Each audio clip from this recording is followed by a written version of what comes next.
call to order the November 6, 2024 meeting of the Harwich Conservation Commission, being held at the Don B. Griffin Room at Town Hall in Harwich.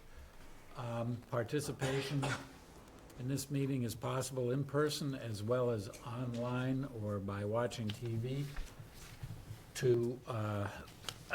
To attend online, you can find the instructions on the agenda posted on the Town of Harwich website. We are going to start with the Pledge of Allegiance. I pledge allegiance to the flag of the United States of America and to the republic for which it stands, one nation, under God, indivisible, with liberty and justice for all. Okay, before we proceed with the agenda, I just want to note several things that have fallen off the agenda. The first two items under discussion and possible vote for conservation restriction at 0 Route 28 and a letter to the Select Board about Arenda Wildlife Land Trust and a conservation restriction at 0 Birch Drive.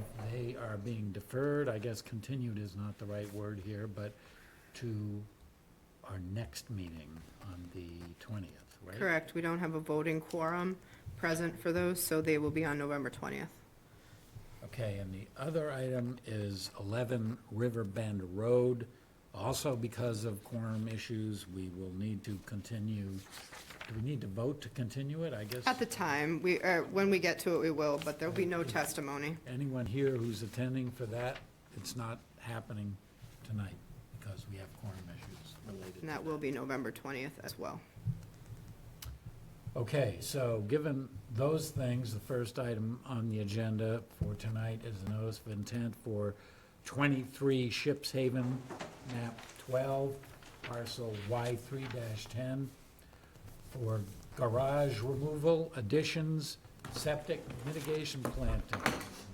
This has been continued from October 6th. Good evening, Dan Carotto from Moran Engineering. And Phil Cheney, who drew the landscape mitigation plan, met with the owners and came up with something that worked for them and hopefully works for the commission. Also, Sean T-Bear, the contractor of the project, is here to hear concerns and give his input when needed. This is for Drew and Gail Lally, and they may be on the probably, I think the DL might be Drew on the computer in case they have questions for the owners. So so this is a of tearing down the existing north section of the house, putting up a new section of the house, and then adding a screen porch off the south section. Everything is in existing building, hardscape, or fully landscaped areas. Also, the parking lot will be revised because the garage is removed. So the plan itself is divided into existing conditions on the left, proposed conditions on the right. The outline of the mitigation area is shown on the proposed, and then a separate plan was given for the mitigation work to detail that. So there will be work within the 50. Half the lot is within the 50-foot because of the coastal bank regulation. The whole neighborhood is in the AE floodplain, which is an elevation 11. Like the lot itself is elevation 9 at the high point. There's Stone Creek is off to the east, and then there's the Stone Creek, then the marsh associated with that, and then there's a 3 or 4 foot bank on the edge of the marsh would be the coastal bank by DEP regs. And so those are the resources. That puts so the whole thing is within your jurisdiction, of course, for floodplain, and then the 100-foot coastal bank, there's very little of the lot. It's not within the coastal, it's not within 100 feet of the coastal bank.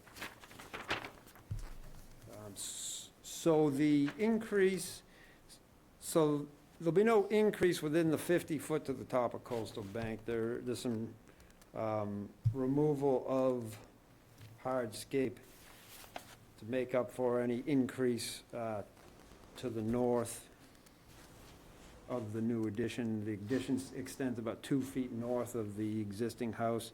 It does get pulled back from the bank, the main part of the building. There is a balcony, a 4-foot balcony off the new addition, which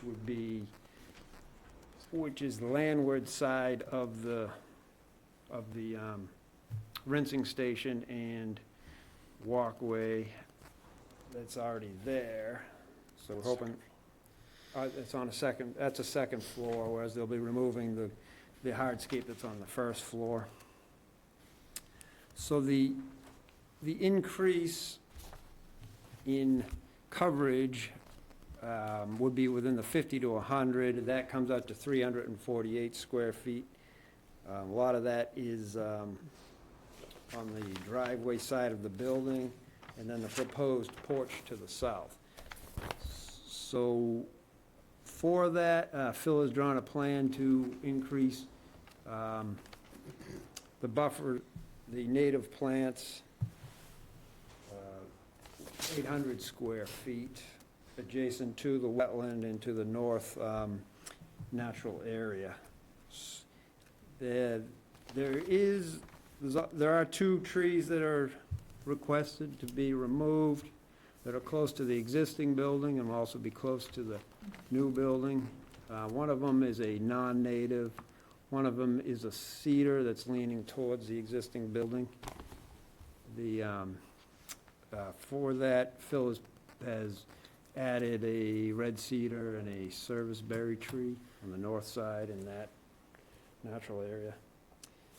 So overall, I hope it's an improvement and that it gets rid of lawn and landscape area, naturalizes that 800 square feet. And then on top of that,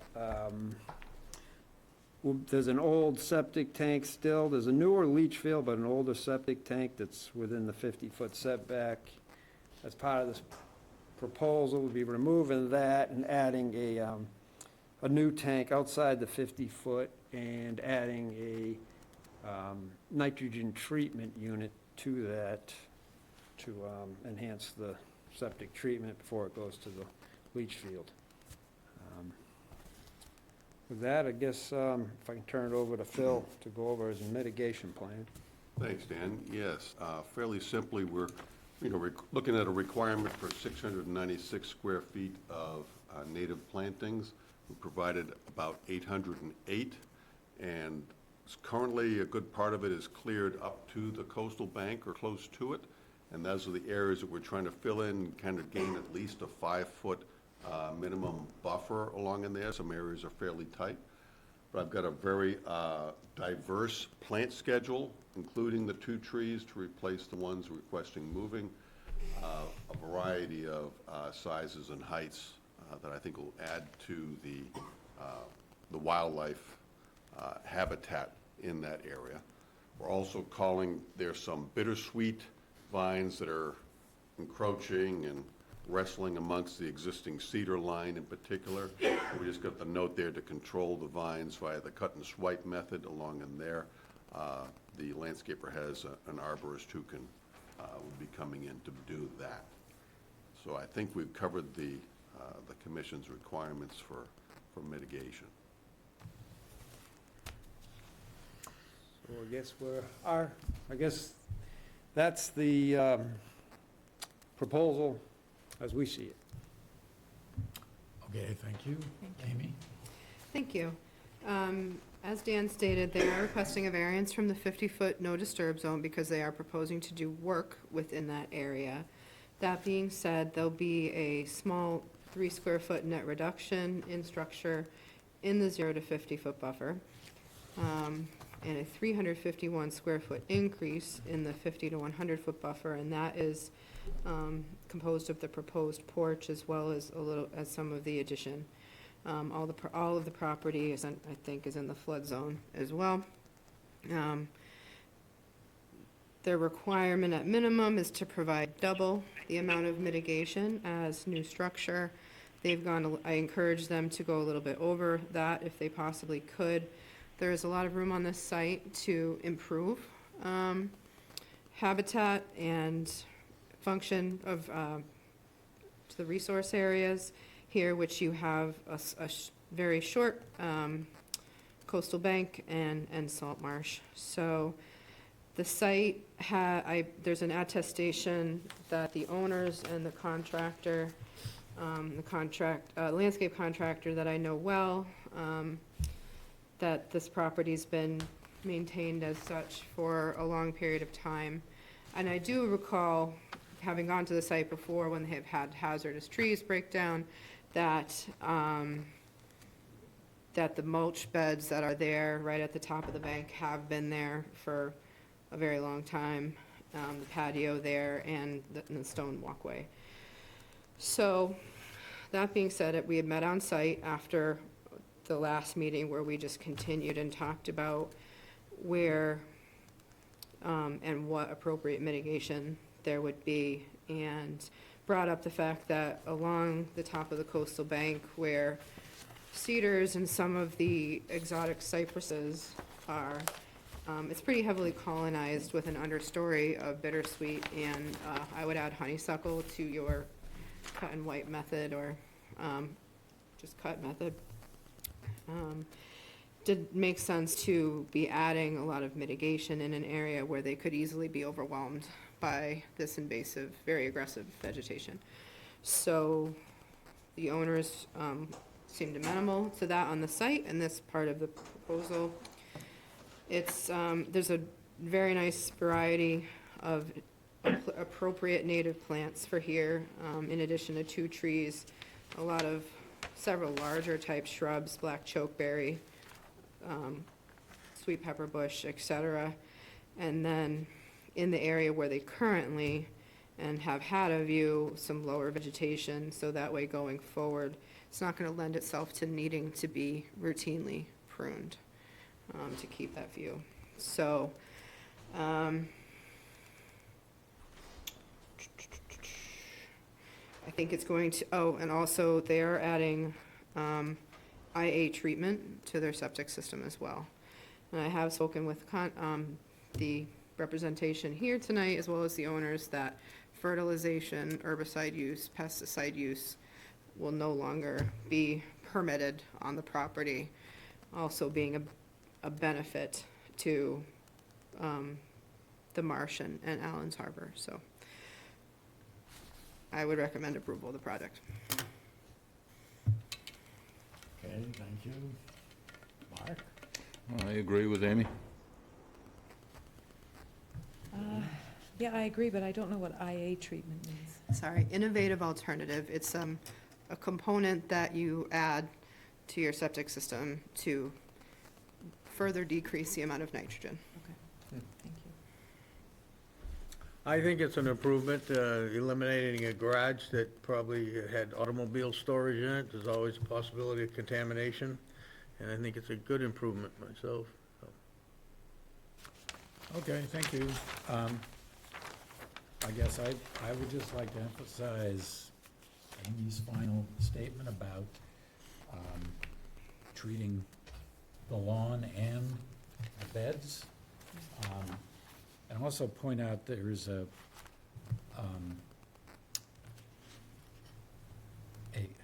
invasive plant there, which is a large Japanese euonymus, which I would just request that you might consider removing that and replacing it with something native. It's on the southeastern corner of the house right now. And it's, I think it's on the Massachusetts list of of non-permitted nurseries. Euonymus, yes, I believe it's on the list. It's Fortunii? not- I'm sorry? He looked it up. Not a Fortunii variety, or Japonicus? I'm not familiar with one of those being on the prohibited list, but, Well, if yeah, we can certainly look into Just it. believe double that's the check that case. plant. Sure. It's quite large, and it's near where the proposed porch would be. And at the And- moment, it's full of berries, which is not great, because birds are gonna pick those up and Spread. spread it around. Yeah, we can take a look at that. Okay, any comment from the public here? Online or in the room?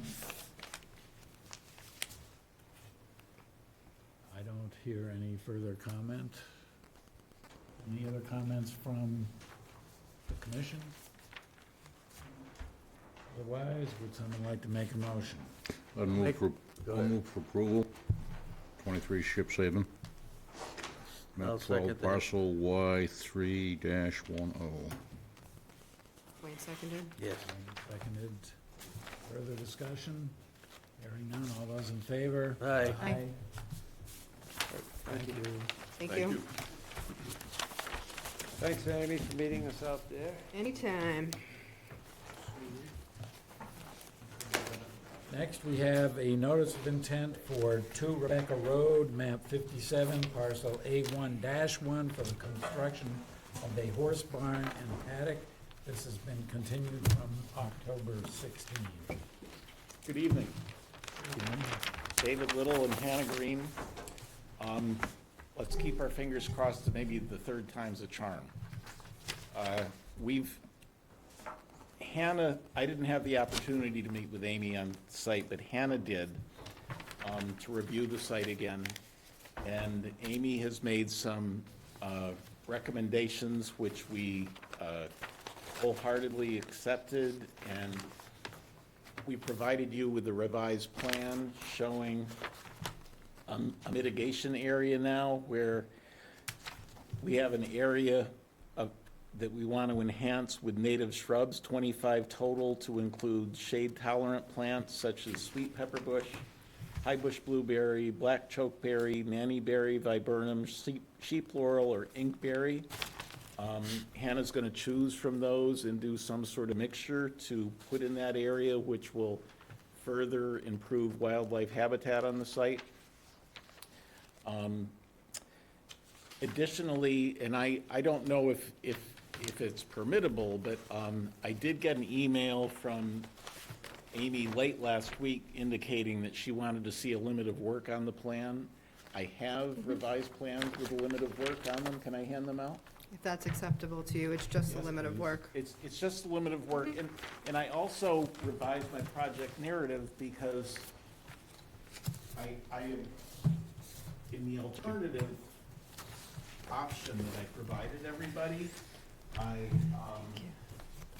noted how much area, native undisturbed area on the site, Thank how you. much native undisturbed area on the site would be disturbed, but I didn't note how much area on the site within the riverfront would be disturbed by the alternative. And so, in the last paragraph in that project narrative, I noted that the alternative solution, which is not the preferable one, would result in clearing and significant grading of 4,870 square feet of native undisturbed area, 2,110 square feet of which is within the riverfront boundary. So we do believe the proposed location in the previously altered area is the preferred location. Additionally, at Amy's recommendation, we've eliminated either option. We're locating the barn outside of the riverfront area. And that being said, I think we've tried to cover our bases here and come back with a proposal that we're hopeful that the commission might find acceptable, so this might be able to move forward. Thank you. Thank you. Amy? Yes, thank you. I met Hannah on the site. Thank you for having me over there. I think it cleared up a few things and made things, hopefully clearer for both of us. So Hannah explained to me on the site, because at the last meeting I had asked about moving, not only rotating the whole thing 90 degrees, but shifting it up closer towards the dwelling, where there is an existing shed now. Hannah explained to me, and I'm sure you can elaborate if need be, that the existing shed is kind of to be used to assist with storage of materials for the horses, but it also currently does have plumbing and electricity, which I can understand might be a little bit more difficult to move than just picking up a shed. And this being a fairly smaller scale project, potentially cost-wise, I don't know how to say that appropriately. I'm sure it's not small scale, but Yeah. you're not asking to build a new house here. That I can see that would be a little hardship, would be to have to move the shed to accomplish that. And ultimately, even if you were to move the shed, rotate the ring and paddock, and push it up towards the house, you're still gonna be grading and disturbing more area. Currently, the area where the paddock is kind of a grassy meadow, and as they've described, many years ago, but in the 90s, was probably not used correctly, and there was a lot of storage of materials that shouldn't be there. And in the construction of this ring, those things would be excavated and removed. We did speak about that mitigation in some form would be necessary. There's no structure other than fence around the paddock, so it's kind of hard to quantify, but the paddock itself is going to be a screened sandy base.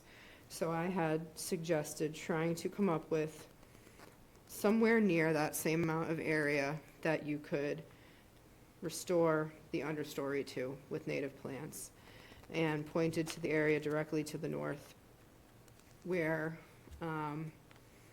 it's treed, it's very shady, but there's really trees and then ground covers. There is no shrub layer there.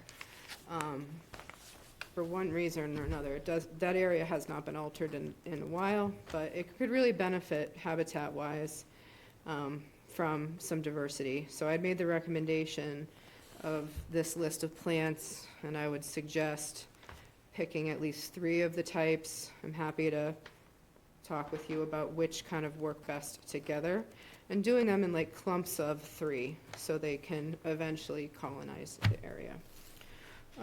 So I see their first option with this addition of the planting and since the last meeting, when we do have that manure management plan, which the health department has agreed would be amenable. We also did talk a little bit about if the commission wanted there to be a slight berm, that could be accomplished as well. I think when you go to the site and you look at it, this is the less invasive alternative than the other one that they proposed, and I would recommend approval. Thank you. It looks good to me now, yeah. I think Amy's correct, it's the lesser of 2 evils.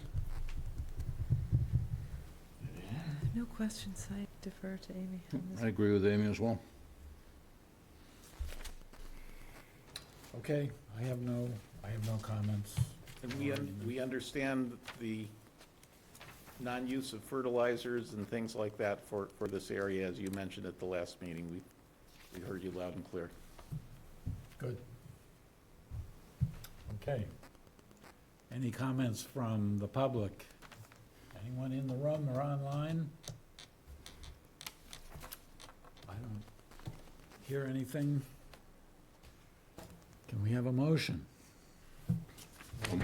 Make a motion, we accept the plan for 2 Rebecca Road, map 57, parcel A1-1. Second. Further discussion? Hearing none, all those in favor? Aye. Aye. Aye. Thank you very much. Thank you. Have a good night. David, can I get 2 more sets of those, please? That'll prevent me from having to make copies if you already have them. Thank you very much. Okay, next we have a notice of intent for 11 River Road. River Bend Road, map 1, parcel G1-9, for replacement of an existing wooden bulkhead, the installation of floats with scallop growing nets, and dredging at the base of the bulkhead to allow for scallop growing nets to remain submerged at low tide. Salt marsh restoration is also proposed in eroded areas. As stated at the beginning of the meeting, we're not going to address this tonight except to continue it, so can I have a motion? I'll move to continue. Second. To a date, November 20th. To November 20th. Yep. Okay, So Mark and Wayne. Yep. Okay. any further discussion? Hearing none, all those in favor? Aye. Aye. 4-0. Okay. Next, we have a request for determination of applicability for 99 Gorham Road, map 24, parcel A2, for a hand-cut footpath. Do we have a Yep. representative? Yeah, Susan Ledoux from Eastward Companies. Can you hear me okay? Yep. Can? Oh, great, great. I'm just going to go over my cover letter to the commission that was at the top of the packet. There is a resource area at 99 Gorham Road. The subject property is located at 99 Gorham Road. In the rear of this lot includes the 50-foot and 100-foot buffer area to the edge of the wetland located on the adjacent lot to the west, the Robert Smith Conservation Area. An approximately 60-foot to 90-foot wide mature wooded vegetated buffer area exists on the subject parcel within the 100-foot buffer zone. The proposed project, we are building a single-family home on this lot, which is just over an acre, and we also are developing the lot with associated site coverage for driveway, patio, and in-ground pool. All the construction activity, building, and site coverage are located outside of the 100-foot buffer. The creation of an approximately 61-foot long, 3-foot wide footpath is proposed within the 100-foot buffer to give access to the future homeowner of 99 Gorham Road to the perimeter trail of the adjacent conservation area. The proposed footpath will be created by cutting or trimming existing vegetation or limbs with no machine work, tree removal, or clear cutting. 43 linear feet or 129 square feet of the proposed footpath will be within the 0 to 50 buffer, and 18 linear feet or 54 square feet of the proposed footpath will be within the 50 to 100 foot buffer. The footpath will be a total of 183 square feet, and based on the town's wetlands regs, 3-to-1 mitigations required in the 0 to 50 buffer, and 2-to-1 is required in the 50 to 100 foot buffer. Therefore, a total of approximately 495 square feet of mitigations required for the proposed work on the footpath. So mitigation plants in the form of 16 fragrant sumac shrubs are proposed to be planted within the 100-foot buffer to add approximately 500 square feet to the existing vegetated buffer on the site. The proposed footpath and the proposed mitigation planting area are shown on the attached proposed footpath plan for 99 Gorham Road. That should be in your packet. The work and construction protocol for this: number 1, access to the proposed footpath area will be over the existing driveway to the home that's under construction. 2, the 3-foot wide footpath will be created by hand cutting or trimming the limbs of existing vegetation. Any cut and trimmed vegetation will be disposed of off-site.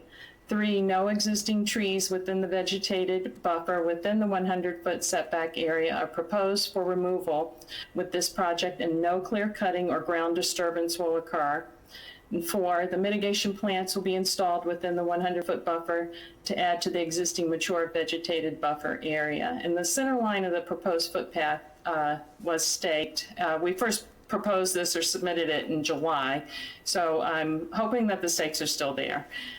If you went out to take a look. And we feel that this proposal will provide a pedestrian access path for the future homeowners of 99 Gorham Road to the adjacent conservation trails and will have no negative impact on the site and/or the buffer to the resource area.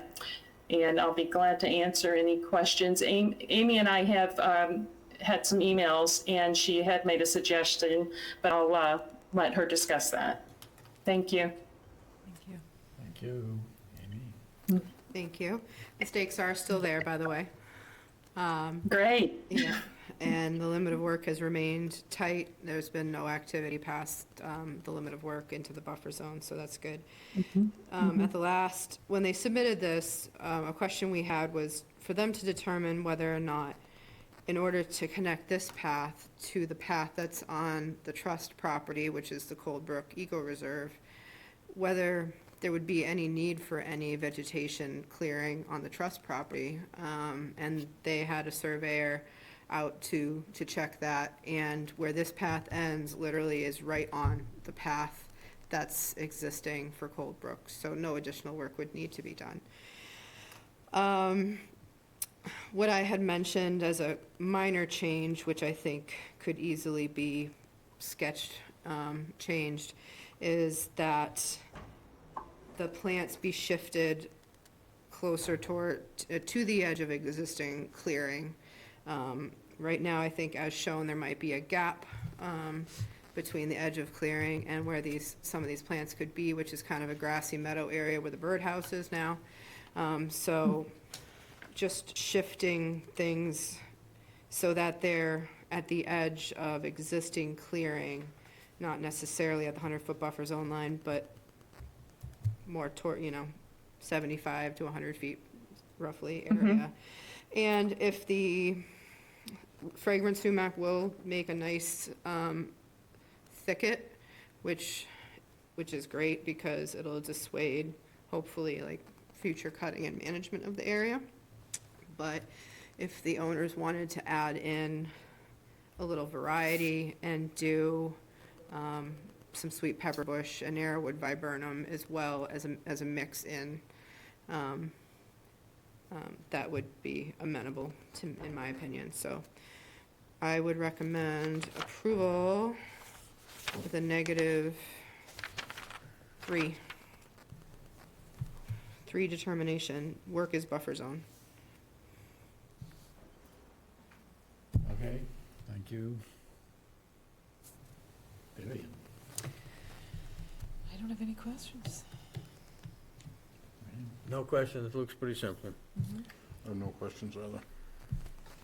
Nor do I. Any questions or comments from the public in the room or online? Doesn't sound like it. And we have a motion. I'll make a motion, we have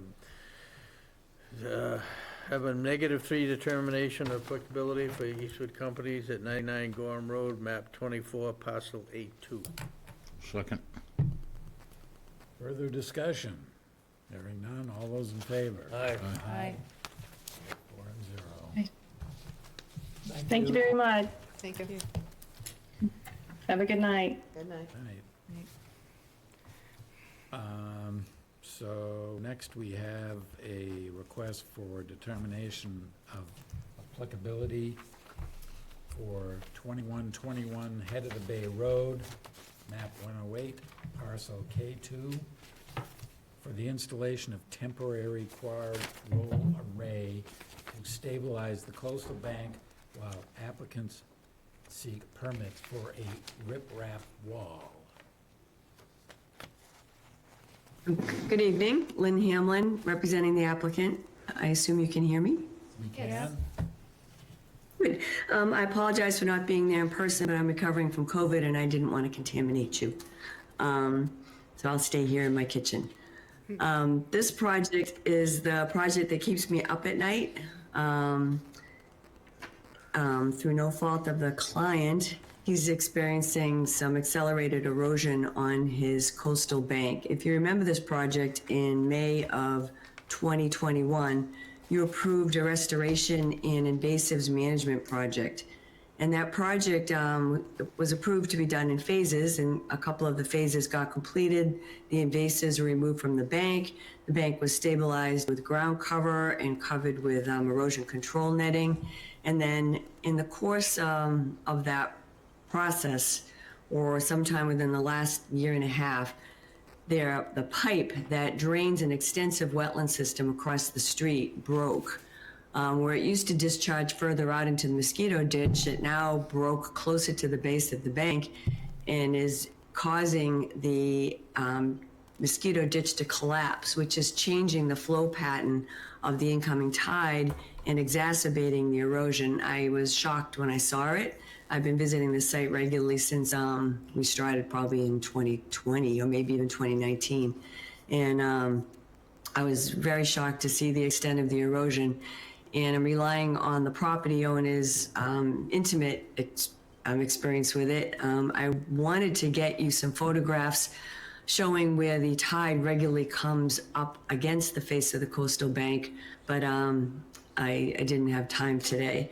I was told that you have some questions about the cause of the erosion, and I went out today and took a couple pictures. I was hoping to get a better picture based on the high tide level, but it was a low tide.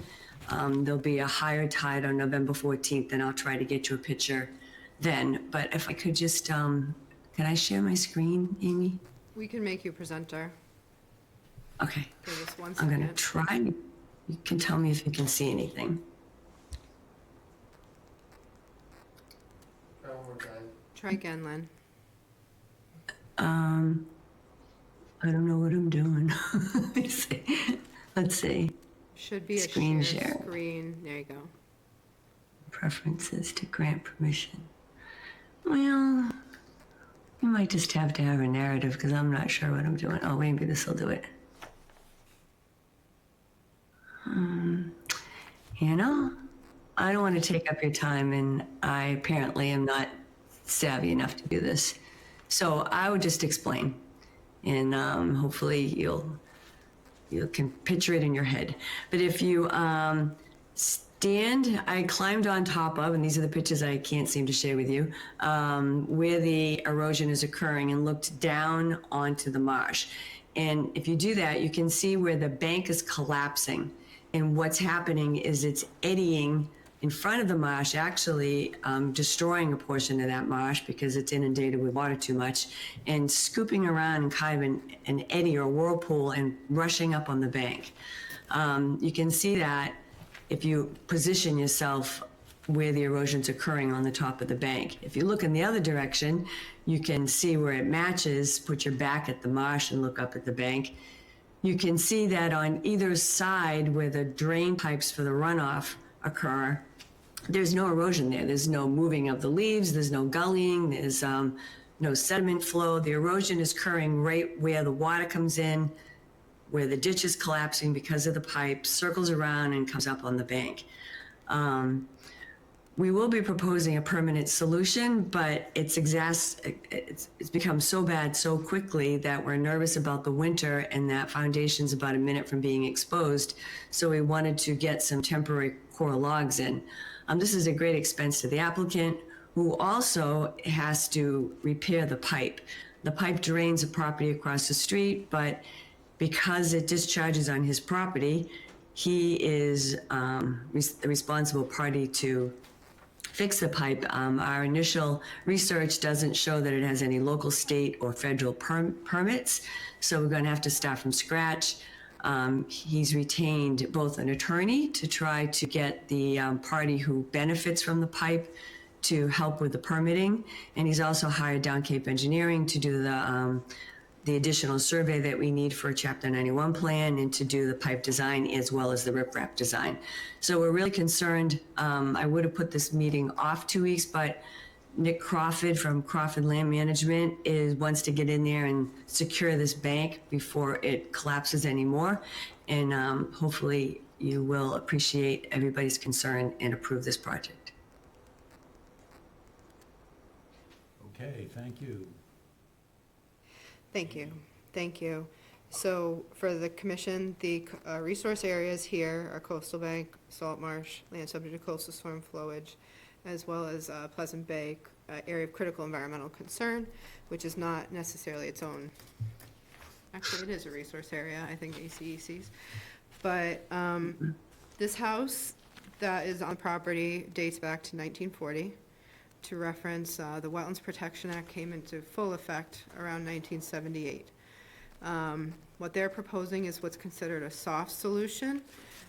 Not, soft, yes, literally, because it's fiber rolls as opposed to rock, but soft because it's temporary in nature. At best, these typically last 5 to 7 years. They're not meant to be a permanent solution.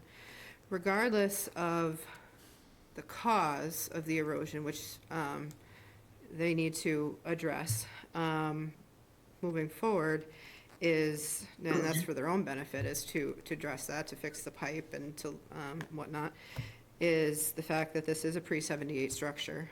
And it is an eroding bank where you have a foundation that is within a foot of being exposed.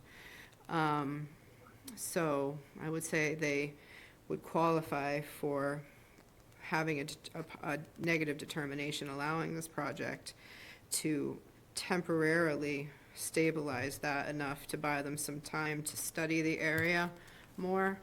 And just also for the commission's peace of mind with this, the bank itself is either eroding and denuded, or it's starting to recolonize with some invasive species.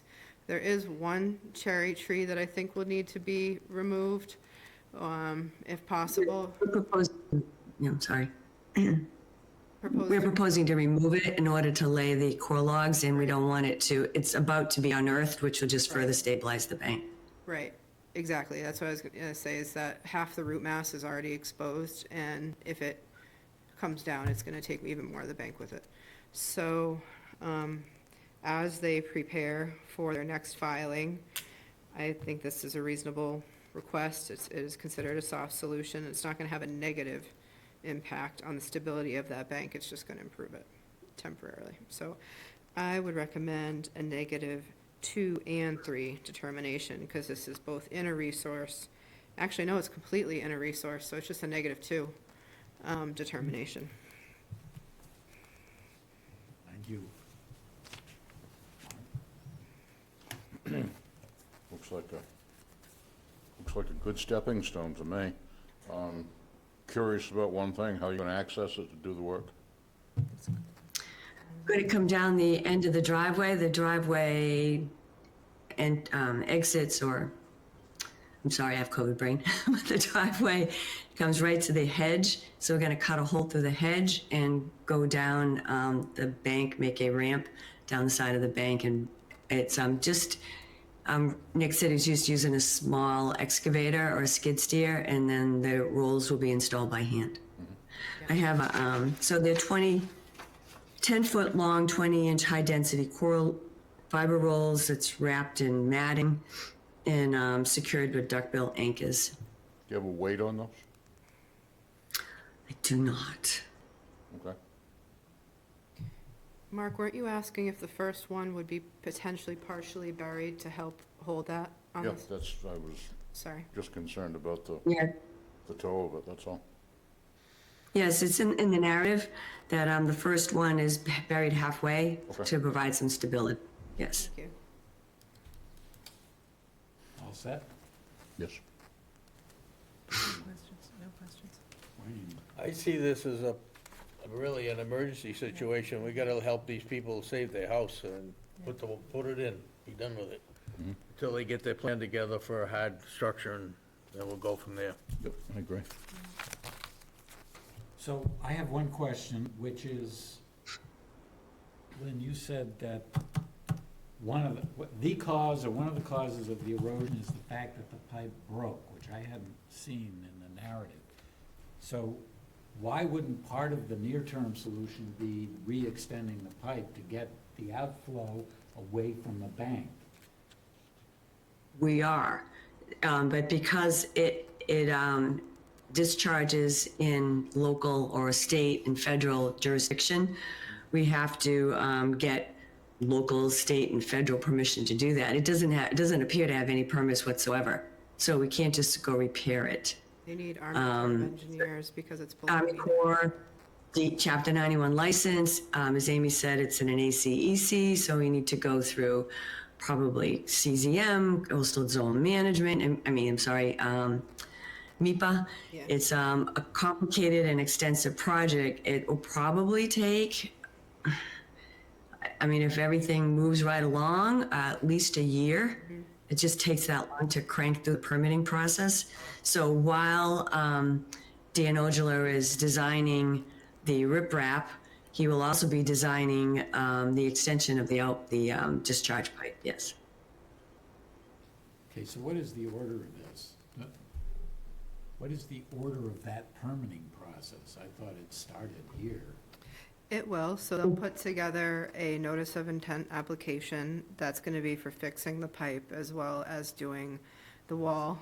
And then usually they're gonna file with those organizations, which should have public comment for your consideration as well, particularly like Division of Marine Fisheries and our typical, what we typically see for comments in regards to the ecology of the area, but then they will afterwards have to, correct me if I'm wrong, Lynn, that Army Corps and Chapter 91 come after us. I have to submit an order of conditions as part of Right. their application, so I have to go to the town first, and then I typically file everything simultaneously. There's some juggling of order. It depends how complicated MIPA and CZM are gonna be. They might not be, but because it's an ACEC. It was during COVID when I first started researching this, and you couldn't get anybody to answer a phone. So I have a lot of gaps in my permitting schedule, but I have to get something from most every regulatory agency out there. But you do start with the town. The order of conditions is part of the application package to everybody else, and then we just grind through it. Okay, thank you. Anything further here? Any public comment? Anyone in the room or online? It appears not. I'll make a motion for a -2 termination for 2121 Head of the Bay Road, map 108, parcel K2. Second.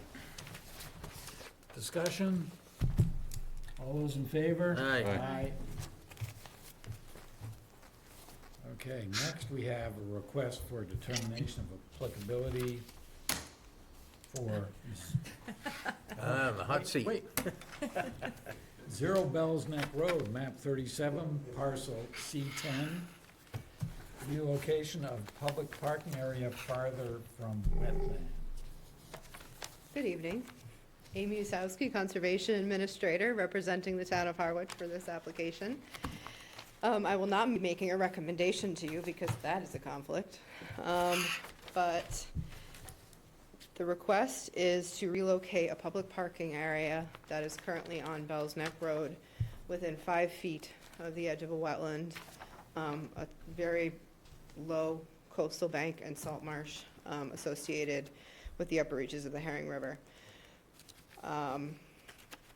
It is part of the Bells Neck Land Management Plan that was approved back in 2011 or 2012 to move this parking area farther outside of a wetland resource area for a variety of reasons. One, given climate change and sea level rise, this area probably in the next 20 years is going to be looking at having some water in it on a more frequent basis. And also, currently there's about 5 spaces. Nothing is outlined there in terms of where people should park, but where people do park, it's very close to wetland. Any contaminants coming from cars, gas, oil, whatnot, can immediately get into the wetland resource area.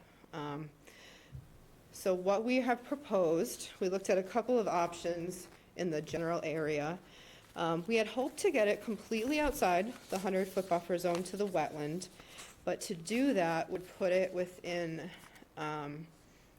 the right-of-way for the power lines. And it would also require substantial tree removal and substantial regrading in order to accomplish it. So in our opinion, the best option is about 70 feet from the resource area, and the first 20 feet of that is really already an existing disturbed area, because people are using this area to park about 2 cars currently. So it's an existing disturbed area, and then the remainder of this, where the cars actually will be parked, is outside the 100-foot buffer zone to the wetland. This area is predominantly flat. It has far less trees than the other areas, and it would accommodate up to 10 cars, trying to reduce also the number of cars that are parking alongside Bell's Neck Road and right up to edges of wetlands as well. It's directly located across the street, or across the road from a trailhead. The kiosk would also move. It would be, so only a small portion is within your jurisdiction. And then the old parking lot, we would remove the hard packed base. We would then take material that we have graded minorly and excavated from where the parking lot is going to be and move it to cover that area that has some native grasses and other native ground covers in it to help it reestablish. It would be blocked off with boulders so people could no longer park there, and there would be there is a trail that comes out through that parking lot, and we would allow for the continuation of that trail. The new parking area would be defined by a heavy-duty post and rail fence. The base is proposed to be crushed concrete, which is inert. I would propose that, that the parking lot be bermed, or that the entrance to it be a little higher than the lot itself, so as not to contribute any more runoff onto Bell's Neck Road. And the base is concrete, outline is fencing. I think I covered it. It is not within estimated or priority habitat, so we did not have to apply to natural heritage. All abutters have been notified of this, and so it's still going to be south of the power lines. It's about 200 feet northwest of where the current lot is. So I can't make a recommendation because I'm happy to take any questions. So let's see. Wayne, I don't have any questions. anything? No, I Vivian. don't have any questions. I think it's a great idea. I have no questions. This is your chance to grill me, you know that. Make you sweat. Good luck. Okay, probably pointless to even try. So do we have any comment from the public? In the room, or, yes, sir? I'm in favor. State your name. Yes, please. William Kroll, 14 Edward Road. If Amy wants it, I'm in favor. Wow. It's the opposite of trying to make you sweat. It's what the land management plan calls for, not what Amy wants. Right. Anyone else? So I don't hear any further comments. Anyone care to make a motion? Is this gonna be a motion for on a plan or a determination? Termination. 2? I'll make a motion for -2. Oh, and Bell's Neck Road, 3. what's that? And 3. And 3? Okay, and 3. On, let's see, what is that? 0 Bell's Neck Road, map 37, parcel C10. Second. Okay. Further discussion? Hearing none. All those in favor? Aye. Aye. 4-0. Oh, and just so you know, CPC funds are gonna be used for this, and We're anticipating it being, between the fencing cost us about $3,500. It's substantial fencing. So no more total than 5,000.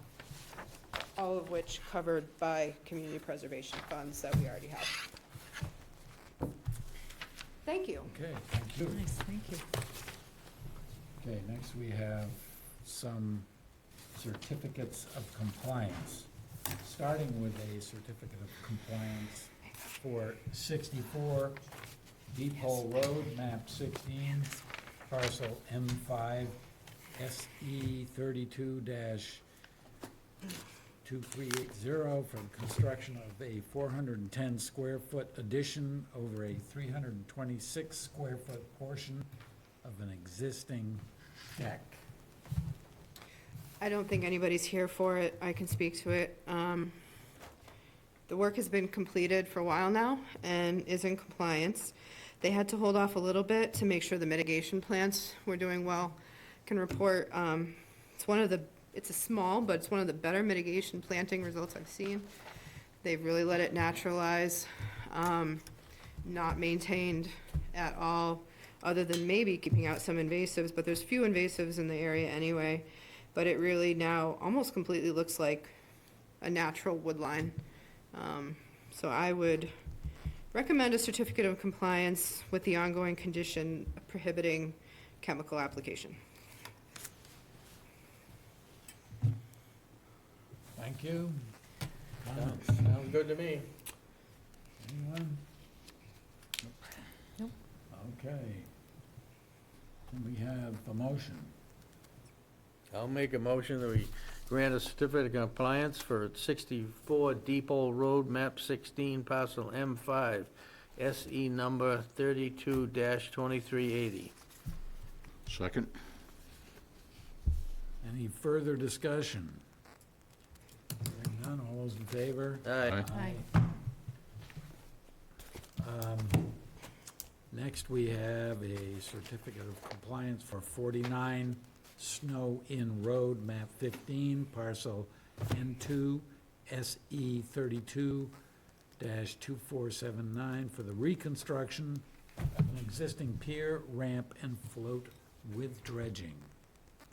Mr. Chair, they've asked for a continuation to November 20th. There are a few things that are not quite as permitted, and they couldn't be here tonight, so they'd like to go to the November 20th so they can represent it.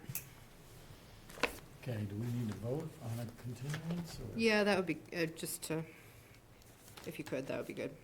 Okay, I'm gonna move that we continue the discussion of the certificate of compliance for 49 Snow Inn Road, map 15, parcel N2, SE 32-2479. Second. All those in favor? Aye. Aye. Okay. All right, next we have certificates of compliance. We have two. Shall we consider these together? Yes, you just announced both of them. For 13 Strandway, map 1, parcel J1-3, SE 32-1682 for landscape maintenance, and for 13 Strandway, map 1, parcel J1-3 and J1-4, SE 32-1474 for bank stabilization, sand placement, beach grass, and snow fence. Good evening. Good evening. New member, You do. That would be me. Hi, welcome. thank you. I am Attorney William Kroll from Harwich Court, representing John and Erin Connolly this evening regarding these two certificates of compliance. I'll defer to Amy if she wants to give some background on these. She met at length with Mr. Connolly last week, and this is Mr. Connolly seated with me. I'll keep it pretty brief. So the property is being sold, and I believe it is in compliance with its order of conditions. The new owners for both of these, so one is for landscape maintenance, which is essentially kind of your view pruning, and the other is bank stabilization, sand nourishment, beach grass, and snow fence, which Beach grass and snow fence really haven't, on this particular property, haven't been done in several years. They don't need to do it, it just allowed them to do it. So these are, but the property itself, I believe to be in compliance. I spoke with Mr. Connolly on the phone last week, and, no, in person, came in person. That's right. And it is, just want to put it out there for the record that it will be the responsibility of the new homeowners to pursue permitting, to maintain the view, and to also, if they had well, they don't need to permit sand placement because they're covered under the town-wide sand nourishment program, should they want to use that. But in order to do essentially to do any other work on the property that's within our jurisdiction, either on the beach or 100-foot buffer zone, they're gonna need to file in some manner with the Conservation Commission going forward, depending on what that work is going to be.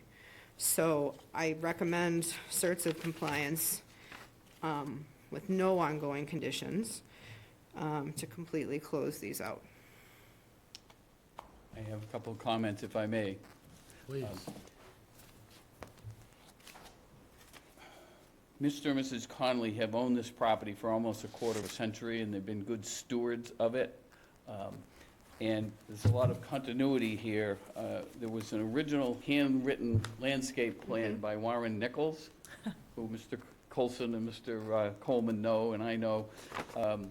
And there's a date there that says 5/22/03, and I recognize my own handwriting, that I put that date in 21 years ago. So we had Warren Nichols, who's still in the business, come back last Friday, and he wrote out a document, if I may read it to you, and he said, "I, Warren Nichols, have complied with all of the terms and conditions on the landscape plan from 2003 to today, October 30th, 2024, with no deviations as per the attached landscape plan." So you have 21 years of conformance to that landscape plan, and I don't know how many properties actually have a landscape plan along there, but this one has, and they've adhered to it for 21 years. There was a certificate of compliance issued for the landscape plan order of conditions, but it was issued erroneously. Yeah, we were unsure, so the DEP number or address, there was a mix-up. Right. So we're not quite sure if it was for this property or somewhere else in town. So, 280 Long Pond Drive got it. okay, yeah, so, But it was our number. yes, so to be extra careful, we're saying to reissue that one. Thank you. So 2 clean certificates of compliance would be great. The Connollys have a pending sale shortly, and it would be wonderful if the board could see fit to execute them this evening so that we could have a closing very shortly. If I could just add, Mr. Connolly has been the president of the Old Mill Point Association for many years and has been a pleasure to work with, and has done everything in compliance with his conditions, so. Questions or comments? No comment. I have none. No. I only want to ask whether the new owners are aware of their obligations that were just stated. New by owners you. here, I am aware of this. Oh, fabulous. Great, that's what we want to see. yes, thank you. Can I have, Hello, nice to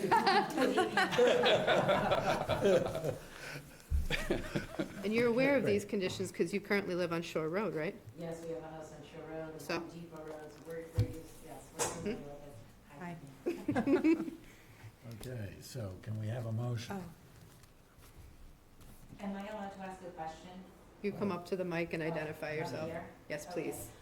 Just a quick question. I just was going to ask you if you could repeat what you said about the new owners moving forward with compliance. It doesn't mean in regards to anything that has been done in the past. You just mean anything moving forward.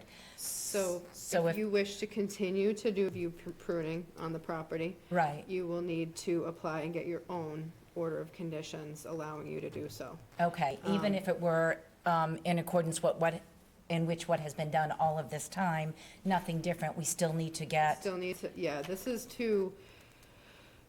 so that there's no question with the property transfer. Yeah, okay, and would that be something that you just do in preparation moving forward? Because obviously, I actually have met with Mr. Nichols as well, and moving forward, using that landscaper, knowing the property so well, knowing what's been done and what hasn't, we would just like a seamless transition. So I just want to So- make sure I'm understanding what's going to be required of me. so when that project was approved 21 years ago, the rules and regulations were slightly different in what is allowed, especially of lawn care. So the lawn care currently that's been allowed here is, I believe, an organic slow-release fertilizer. It is not the practice of this commission any longer, and it is in our regulations to not allow any fertilization, pesticide, or herbicide use. And then we could, I believe most of the pruning that's been done on the property is to Rosa rugosa, which is very resilient, so I don't see that there would be much of a change needed, if anything, to the pruning. It's really the lawn care and practices that would not likely be approved to be the same. We don't have it in front of us, so I can't say, but the conditions that are on that permit are no longer conditions that we put on permits. Okay, interesting. I wasn't aware that would change. I thought past practice and current practice could go forward. It's not as though the structure's being torn down like some other properties in town. If you were to buy them, it's a tear down, you start over, or you put up a revetment. This is purely to maintain which is existing. But it will be a new application to continue to do the pruning and maintenance. We don't have it here, we can't make an opinion here, but I'm just letting you know that that is likely. Just for the grass and all of that. And the shrub plantings and, Okay. we have a nitrogen problem. The commission does what it can to help improve that situation. All right, thank you.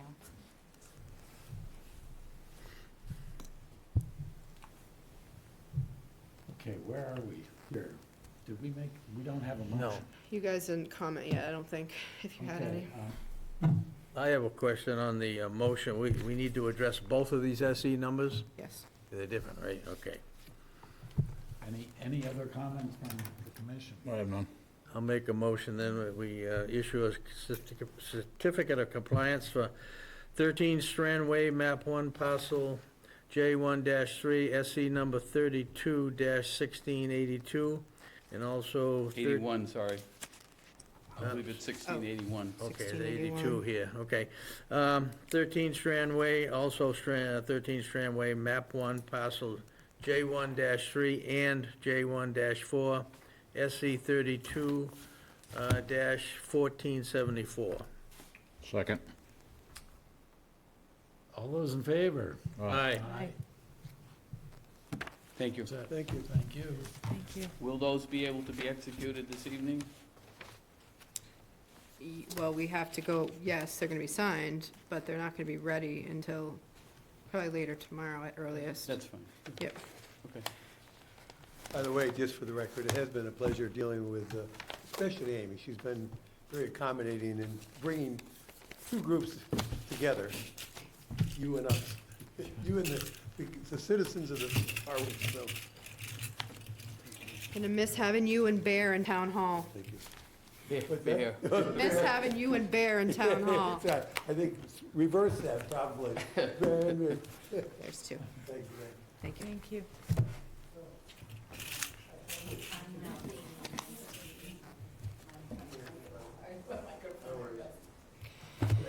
Okay. Next, Okay. we have a certificate of compliance for 19 and 25 Bonnie Lane, map 16, parcel C1-1 and C1-2, SE 32-2341 for a conservation restriction. and construction of a single-family home.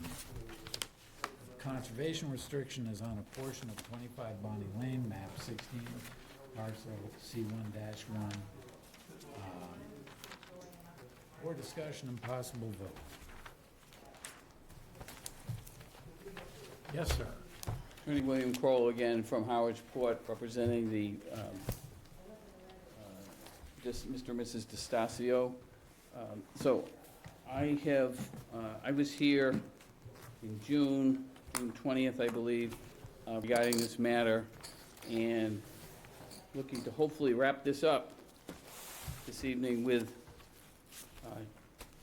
2 more certificates of compliance on this property. So I've submitted to the conservation agent, to Amy, an amended conservation restriction. And I also amended it further later this afternoon, and it took off 2. So I don't know what copies you folks have of documents, but the way we left it in June was that we would, the petitioners would go forward and have an approval not required plan approved by the planning board, and then have that recorded at the registry of deeds. So we've done that. Do they have copies of that, this plan? Yes, whatever you provided to us, they should have. Yes. Yep. So originally, this property was 3 lots, so I gave you a copy of that plan, and it shows lots 1, 2, and 3 with parts of the wetland bog covering all 3 lots. And then the approval not required plan that we had endorsed by the planning board and recorded at the registry of deeds shows with the hashed area where the conservation restriction would be for you folks.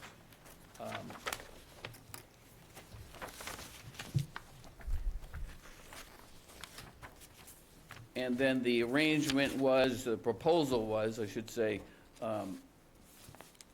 at the June meeting, at which Mr. Locke from the Harwich Conservation Trust was present, we proposed that the Stasios would execute a conservation restriction for you folks for Lot 1, the hashed area, and then they would deed Lot 2A and Lot 3 to the Harwich Conservation Trust.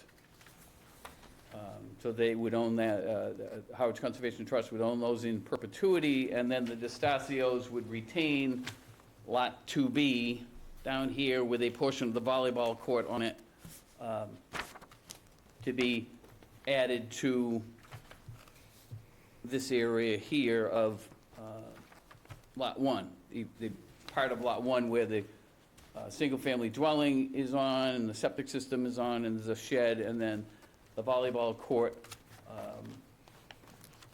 but subject to the remainder of Lot 1 being encumbered by the conservation restriction. So I sent to Amy a memo a week ago with the revised conservation restriction and attaching to it Exhibit A, which is simply a reference to Lot 1 shown on this first plan. And that's what will be encumbered by the conservation restriction, is that Lot 1.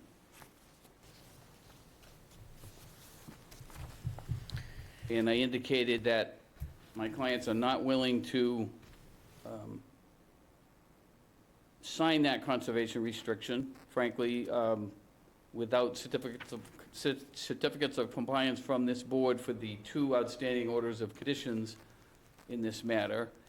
And they would not be willing to deed lots 2A and 3 to the Harwich Conservation Trust. So this is all a proposal by them to resolve this situation. It's been going on for 4 or 5 years now.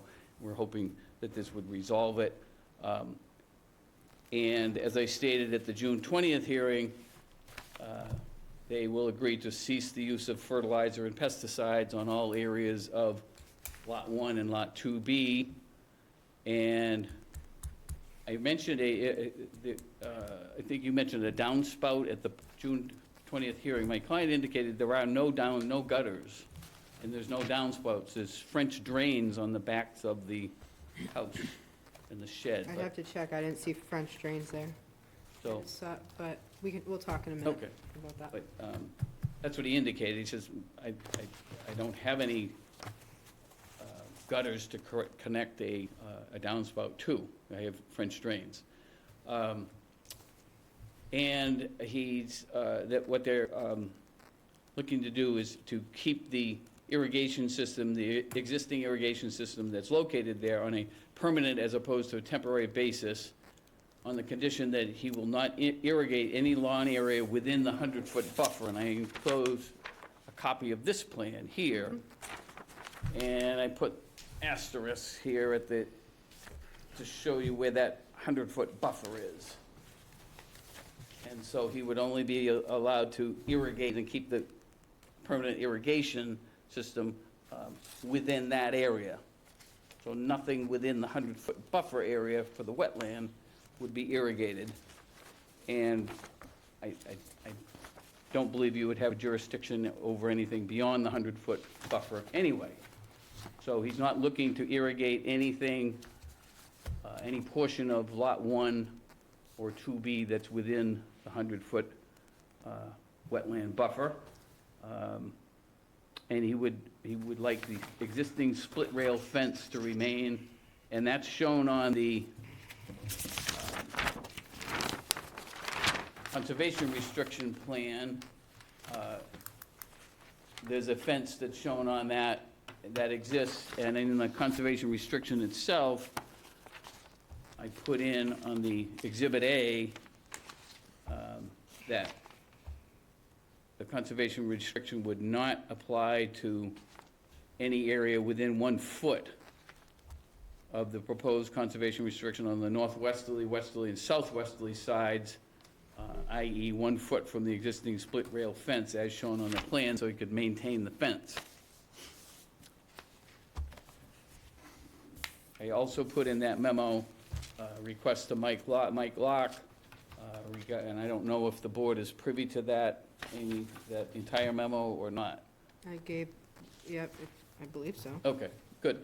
So, we're proposing with, requesting of the Harwich Conservation Trust that the deeds to them would include a restriction that there be no walking path for the public within a 100-foot boundary of, 100 feet of the boundary lines of 1A, Lot 1A and Lot 2B, and that errant balls from the volleyball court could be retrieved without consequences, and that if any trees fell, that they be able to dispose, fell on their DeStasio's property, that they would be able to dispose of them without consequences. So we can work those details out with the Harwich Conservation Trust, because that would affect them and not you folks. Lastly, Amy had requested something in writing from the owners, to the effect that if you grant these certificates of compliance, that they will in fact deed lots 2A and 3 to the Harwich Conservation Trust. Your leverage, so to speak, or your assurance that that will happen is that if you issue these certificates of compliance as requested, that Amy can hold on to them until we record the deeds, and then release them to us once the deeds are recorded, and then we record the certificates of compliance, and we would record the deeds to the Harwich Conservation Trust. Lot 2A is in fact owned by Attorney William Litchfield as trustee of a trust, and that was simply for zoning purposes, as I mentioned at the June 20th hearing, that to checkerboard, so to speak, the 3 lots so they wouldn't be in common ownership. So he took title to one of the lot, 2A, and now we're splitting that up into 2A and 2B. So he would be deeding 2A through the Harwich Conservation Trust.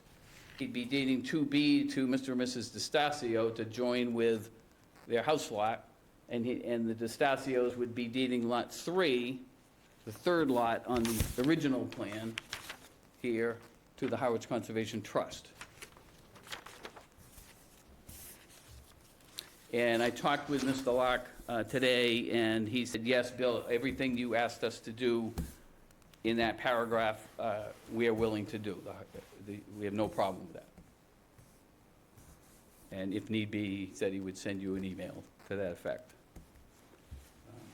So that's what we're proposing to you folks this evening. Thank you. Amy? Okay.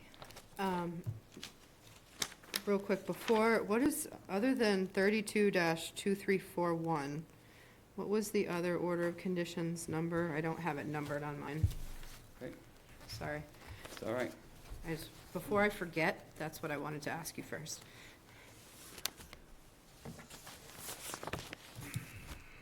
And then, yeah, I only have the one. What's the first number you have? I have 2341 with Okay. me. The other, in fact, they are both the same number. That's what I was thinking. I looked at okay. the last week and I said, So do we oh, it's because it's for two separate lots. two separate, one is for 19 Bonnie Lane, the other's for 25 Bonnie Lane. Okay, I wasn't, Assesses lot C1-1 and C1-2. I wasn't losing my mind. I was You weren't, no. not this time. Okay. We have we have two orders of conditions ordered, recorded separately. Individual properties. Yes. Yep, okay. Thank you for that. Mhm. Okay, so, I think I too, and I, would like to put this to bed if we possibly can. It has been open since 2018, is when the project was approved. I am still a little, concerned about the continued use even after all of these meetings that we've had. Having visited the site the other day, there's not flags or anything there, but there's no, it's a monoculture of grass. It appears to be fertilized and herbicides used to maintain it in the way that they have. And I would have hoped that the past year and a half of active dialogue would have put them, had them stop doing that. So going forward, should we issue certs of compliance and whatnot, those are ongoing conditions, and it's going to be a enforcement, or it's gonna be an issue that I have to continually check, and I really don't wanna have to do that. And we had a come to Jesus phone call last week. Yeah. And I said, we agreed, no more herbicides, Yeah. fertilizers, no more irrigation, and Personally, I'm not worried about the irrigation. And back in 2018, it was common practice for the commission not to allow irrigation, because along with that, sometimes can go the fertilization and whatnot. But I think you find that ceasing to irrigate can lead to denuded areas and people doing things that they maybe shouldn't be doing. So this is me personally as the agent saying, I am not opposed to letting them keep the irrigation. I do want them to stop using any chemical, even organic application. I made that clear. It may not have been clear enough prior to then, but it's clear Yeah. now. To that extent, there are ways to achieve what is kind of an aesthetically pleasing, full, relatively thick look of grass by, once this starts to die out, using an appropriate native seed mix enhanced with clovers that will fix nitrogen, that will still provide a very decent cover. Because if you stop treating this, what has been treated for a long time, and I don't believe is a native grass mix that's purely native out there, you're going to get some dead spots. And I'd be happy to work with them if this goes forward on how to start to transition that to a usable yard space that does not require what they've been doing. Okay. I didn't see the French drain. That being said, I could have missed it. I think I looked around 2 sides, maybe 3 of the building, and maybe it was pitched the other way. Going to the site, there is no runoff, it's flat. Said something about a patio, there's a patio. Yeah, I wouldn't, I mean, I don't think I'd call that a French drain. No, I know what a French drain is. Yeah, yeah. Okay, sorry. My biggest concern is the checking that we may have to continue to do to make sure they comply with, especially the fertilizers and herbicides. So, but I think we're moving in the right direction because they did go through the expense of getting an approval not required plan, redoing lot lines, and getting this far, drafting the conservation restriction, having conversations with HCT. So that's not lost on me. So I think compared to what we approved, the huge benefit is deeding the properties to HCT and putting the restriction on this. And if I have to go out there once a year to make sure that they're abiding by their conditions, I'll do it, so. Yes, sir. If I may, and that's fine, and I'll make sure they are aware that you're happy to work with them. Yeah.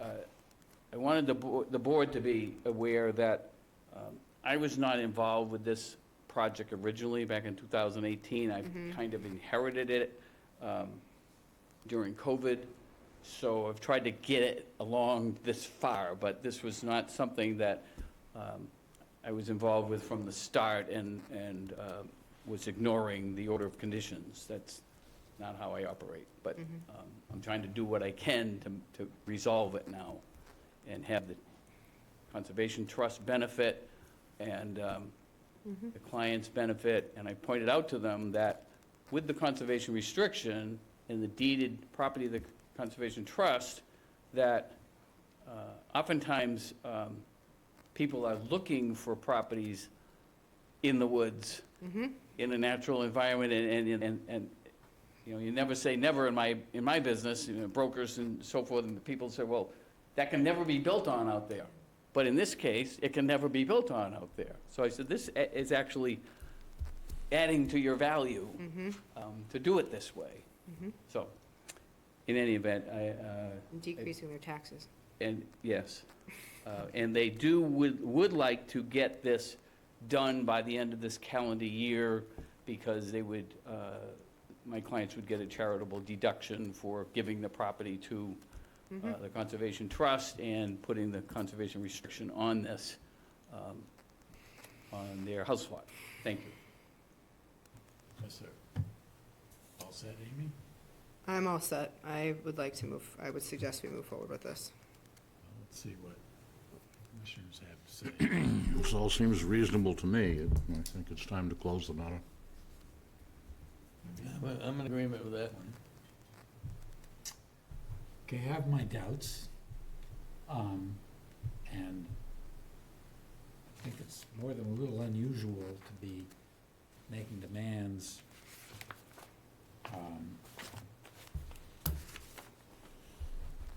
for issuance of a certificate of compliance when their compliance is missing.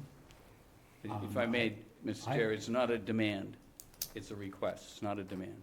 Okay, it's a request, then making requests, Thank you. it's still unusual. And I'm particularly, as Amy pointed out, I'm particularly concerned about the lawn, and it's always a problem. Always a problem. And people's assurances are just that, land assurances. They don't mean anything. You now have Google Earth, and I've made them aware of that, too. Yeah, but So I've been at prior meetings where you've looked down and said, this is too green. We know you're using fertilizer. So I've made them aware that that can happen and that Amy will be coming out and monitoring. I think you understand the complications there. So I like your proposal. I mean, clearly, getting the conservation restrictions and Mm-hmm, gifting this land, to the Harwich Conservation Trust, that's a big deal. mm-hmm, I appreciate that. mm-hmm. And we should find a way to make this all happen. I absolutely agree. Mm-hmm. And I was concerned about the proposal, the request that we grant the certificate of compliance prior to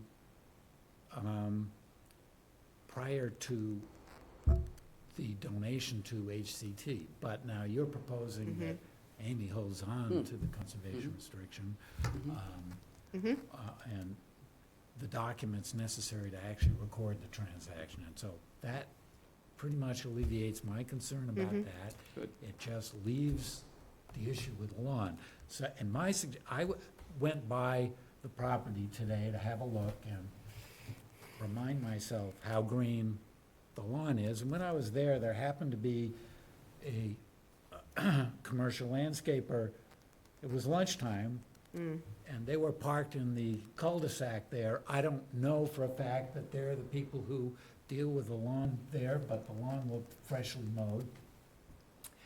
And one of the issues with dealing with lawns is not always just the owner, it's the owner and the contractor who's taking care of the lawn. And I would say the large majority of commercial landscapers don't want to hear about, dealing with a lawn that you're not putting fertilizer on.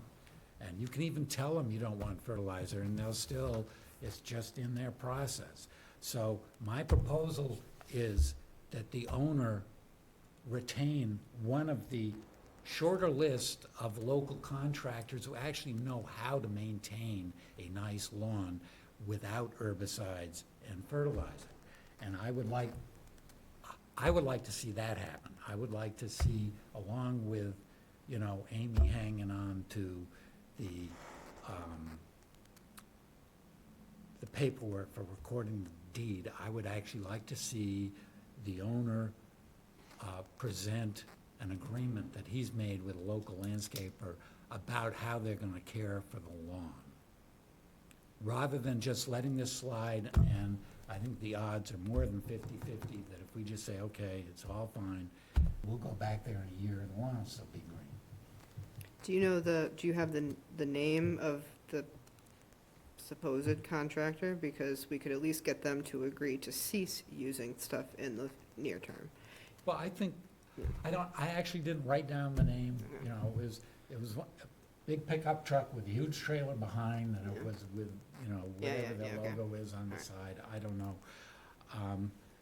But the owner could very easily make that happen. Well, they Right. could, except that they should be free to contract with Yeah. who they choose to and not have the commission would say, dictate to them. yeah. I'm not dictating to them, I'm not suggesting we dictate to whom they contract with whom they I thought contract. you were, so I'm not clear what you were suggesting. I'm just saying there are people, there are concerns in the area who know how to maintain lawns in that manner. And there are others who don't know how and don't do it. What about just something in the meantime in writing from whoever their current landscaper is, that they will not treat in this area, and then going forward, if the applicant wants to pursue using somebody else, they could do that. Sure.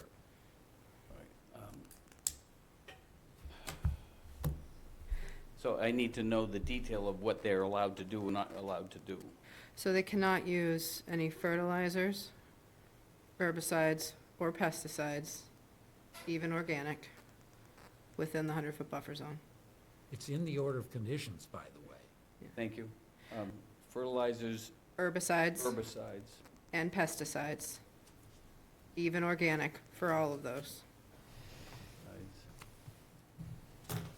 even organic, within the 100-foot buffer. Correct. Thank you. And could that be something too, that we would not release the certs of compliance I mean, we have the deed, but also something in writing, in agreement with that from the contractor. I'm willing to make a motion to that effect. I'm willing to have the owners sign that and the contract. Yep. Both, saying. Yep. Okay, we won't do that, Okay, right? easy. To give you more, I love it. Yeah, and an actual, like, not just an email, but yes. a signed yes. letter. Original signatures, Original signatures, please. right. Maybe Okay. there is such a list, but I can't remember. So Sorry. I will make a Fine. motion that we issue a certificate of compliance, and that Amy will hold on to the paperwork for recording the deed until, help me with this, Amy, Until the conservation restriction has been recorded and the deeds transferred on the other two properties to the Harwich Conservation Trust, and that we have an agreement in writing from the owner and landscaper to cease application of aforementioned materials within the 100-foot buffer zone. that's my motion. Do we have a second? I'll second that. I'm sorry, other than that, they would be clean certificates of compliance? They would have ongoing conditions that would still require that would still say no fertilizers, blah, blah, blah. Let me just check real quick to make sure there's nothing other ongoing there. We would, if the commission is okay with that, allow them to keep the irrigation system. Yeah. Yeah, I don't have a problem with that. That's part of the motion. Would you include I that? agree to include that in the motion. Do you agree to include it in your second? I second that, yeah. Okay. Mhm. Mm-hmm. Anything further? Any further discussion from commissioners?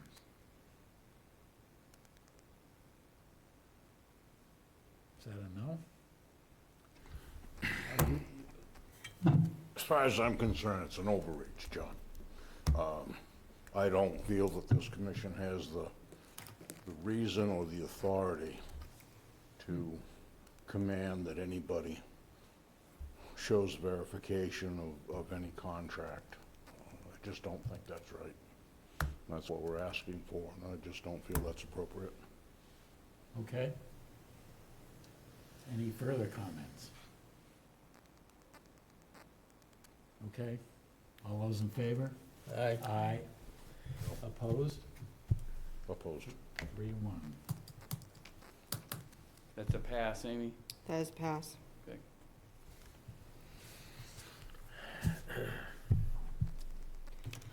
All right, there are two here.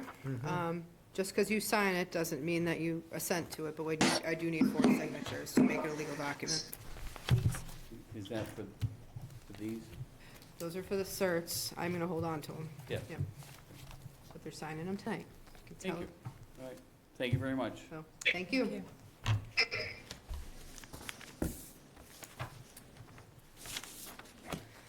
Okay.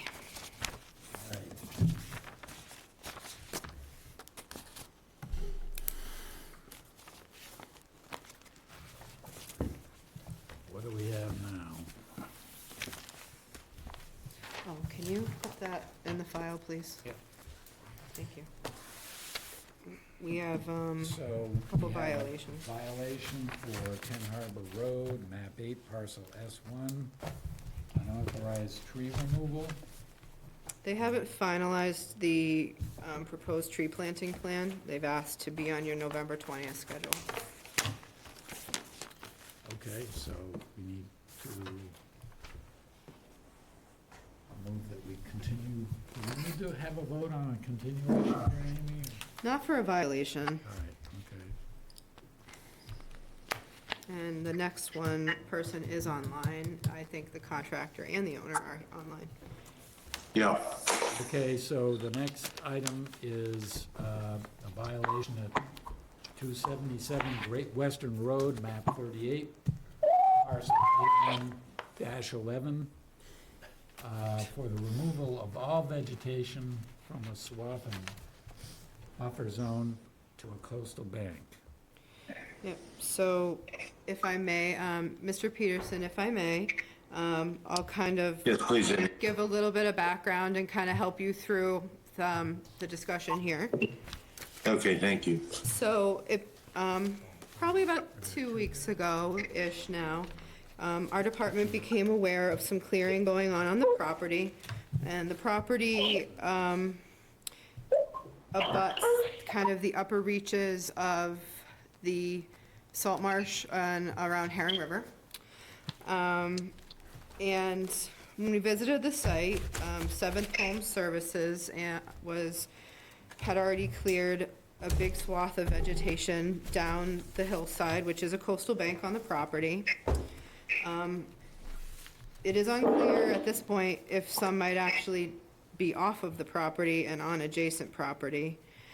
Lily, the assistant agent, immediately stopped the work, and Seventh Home Services was compliant in stopping the work. We did let them clean the stuff that they had removed. And I, that day, was in touch with both the contractor and Mr. Peterson about the work.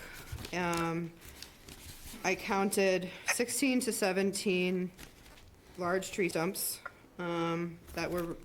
so trees had been removed, and all the shrub and ground covers that may have been there.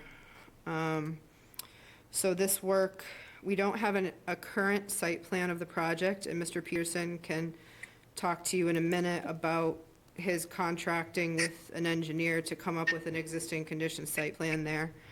The work appears to all be within the buffer zone for the coastal bank, and at the toe of the slope, you actually do have a perennial stream, which is a river, according to the state act. So there's actually a 200-foot riverfront area potentially on the property as well. All the root systems remained intact. They did put up a staked straw wattle at the very toe to prevent any siltation into an undisturbed area. And I requested that both the owner and contractor be present in some way this evening to kind of give their side of things, explain to you what happened, and I'll chart a path on how to move forward. What I've already suggested is that we will be looking for an after-the-fact notice of intent, which is with a site existing conditions site plan and replanting plan, so they've already engaged engineer and surveyor John O'Reilly to get started on that work. And with that, Mr. Peterson, would you like to have something to say? Yeah, I appreciate the introduction there, Amy. Yeah, I bought this property a couple of years ago. I was new to the area. I bought it from an estate situation. It had not been lived in for a year and a half. And my history in previous homes I've owned in other states is that when I was cleaning up the property, and if trees needed attention, I would just cut down trees. One thing I would say, Amy, is that while there may have been 16 or 17 tree stumps there was a fair amount of clearing that was done when I purchased, before I purchased the property. I have pictures of when I first bought the property, but that's neither here nor there. I was unaware of the requirement to obtain a permit to take down trees on my property, but once we were made aware that there was a problem, we went to, with your help, remediate that as quickly as possible and meet the requirements that you had put forward for the wattle and getting a existing conditions plan through an engineer in a timely fashion. And we've done that to date. We're just here to figure out what more needs to be done. And how would we proceed from here? So I would just like to, and open the way for the contractor as well. It is the responsibility of contractors operating in whatever town they're operating to also know the rules and regulations. And now my office makes itself very available anytime a contractor even wonders if work needs a permit. We're happy to come out to the property to look. We're happy to look on maps to determine, to make sure that no permits are needed. And permits were certainly needed here. And I do believe it's as much a responsibility of a contractor as the owner to know the rules and regulations of where they're operating, so. This is Rodrigo Lims from the Seven Home Service. Can I talk? Can you just identify yourself, please? My name is Rodrigo Lims. I'm the owner of the Seven Home Services. Yes. Mr. Pearson, he hired me to, was my a mistake that I did because I always think about water, 100 feet from the water, lakes, ponds, you know, I'm very big, but I was a big mistake, but I didn't see any water. Okay, it's good to go. But I'm aware, I was aware of water, I didn't know there was a problem with that. It was just a mistake that, you know. I apologize, but the first time that this happened with me, I have been cutting trees, doing work in Cape Cod for 7, 8 years. I never had any problem, but I did a mistake. I didn't realize because I didn't see water, so it's good to go, you know. I just knew there was a marsh, and after when the lady came and we stopped the work, Yeah. was my bad too. But no, it wasn't intentional that, you know. Well, Yeah, thank you both for being present tonight. Thank you. Of course. So, do we have comments? Wayne? I'm not sure. Are we gonna suggest that they replant these trees that were taken out, or are they gonna just fine for each tree, or what are we doing? What's the suggestion on this one? I'm kind of lost here. Yep, so I had mentioned, I believe, in my email, and I don't have my email in front of me, that along with the existing conditions plan, that there be a replanting plan to include trees. At minimum, the new ones which were removed, and there were 16 to 17 new stumps. The engineer he chose works very well with our department and coming up with a good planting plan. So it would not just be shrubs and ground covers, it would be trees as well in that area. And that's O'Reilly? That is O'Reilly. Well, he may ask for a landscape or an ecological restoration professional to help him, but it would be Right. it would be through him. So a restoration of that area, but first, before we know what they absolutely need to restore, we need to be very clear on what exactly the wetland lines are there and the buffer zones there too. So we have a coastal bank here, and for Rodrigo, wetlands are actually more like landforms rather than just wet. It could be a bank, like a coastal bluff or bank. It could be dunes. In this case, there is what we call a coastal bank there. And we also need to know, is there the 200-foot riverfront area there that the state shows on its mapping? So I did not find yet. I am fairly certain, with maybe the exception of the top 2 trees, that the rest of the work was within jurisdiction. To me, I will say, I mean, I know this was a big mistake, but they have been very workable and immediately in touch with our department. So what I would suggest is that the owner, so I gave him a hopeful deadline of December 1st for this after-the-fact notice of intent and site plan. I understand that that is aggressive, considering engineers are backed up. If you butt up against that deadline, Mr. Peterson, please let me know. If you need a couple extra weeks, I set it to be aggressive to make sure that things are done in a timely fashion. Yeah, well, I did try to go to Moran, Yep, and they wouldn't even contemplate it because they were too busy. right. And O'Reilly, they sent the proposal almost immediately, but it did, and I'll look at it again and I'll send that proposal over to you. Yep. But Yeah, it send it did over. kind of give them a wide latitude to perform their task. And that survey that they're going to do, will that identify the wetlands areas Yep. specifically?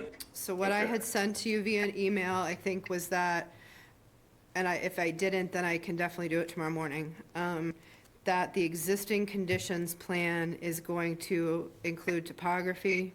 It's going to include edge of wetland resources such as that coastal bank I mentioned, the 50 and 100-foot buffer zones there too, and as well as the 200-foot riverfront area. And it's really going to be, I mean, as a newer homeowner here, it's a good thing to kind of have your baseline of your property anyways. So going forward, you know where everything is. So it's going to have that, and ideally, either on that plan or associated with it will be a replanting plan that we can look at in hopes of replanting this spring. Are we thinking about? Okay, if you wouldn't mind sending me that list of the topography and all that, because Yep, when I I will. spoke to O'Reilly, I basically said we needed the existing conditions plans and plantings and things like that. And Yep, he kind of gave me a basic Yep. proposal and said I could add on to it. So having what you said to me, I can then go back to him and say, this is what we needed. By the way, I needed it a little quicker than you had it originally put out there. I'll be clear on what is required on that plan, but Mr. O'Reilly is very well aware of our requirements on plans, but I will send it anyways. Okay. On the replant. I appreciate it. Are we gonna Thanks. be going for one-on-one? If there's 16 trees cut down, we're gonna put 16 back in? That is my recommendation, because the shrub and ground covers were also disturbed. It's all of that. So my recommendation, I think, to be fair, at this time, that we don't have an existing conditions plan, so I can't say with absolute certainty how much was done within jurisdiction. I think I would recommend you hold off on fines until we get that plan and know exactly how much was done. My recommendation is that if the owner continues to work with us, that they spend their money on the replanting, on the engineering services, the planting, and getting that right, because that benefits the resource area. I will likely recommend a fine of some sort for the contractor. But unknown at this time yet kind of how much for that, because we don't know exactly how much was jurisdictional. But I will say, I mean, Rodrigo, I'd be more than happy anytime you have projects in Harwich if you want to make certain, please contact our department ahead of time. And I know that my counterparts in other towns are willing to do the same, to double check on properties before, if you have any doubt, so. I will, Yeah. definitely will. So I don't recommend fines at this point, because I think the right thing to do is to figure out exactly how much was actually if everything was jurisdictional, or if a large portion was. But that, yeah, let's stay in touch, Mr. Peterson, over the next few weeks. Absolutely. And. Yeah, and Yep. I'll get your email and I'll follow up with O'Reilly on that, and we'll try to push it along as quickly as possible. Yep. But this is just the kind of the first step to get instruction and to hear Yep. from you both, so we appreciate you both being here. I appreciate it, Amy, thank you. Thank you for your help and your guidance on this. Does anybody else have any questions? Sorry. Are you all set? Yes, I am. Yeah. My only concern is the contractor's aware of the regulations going forward. Yep.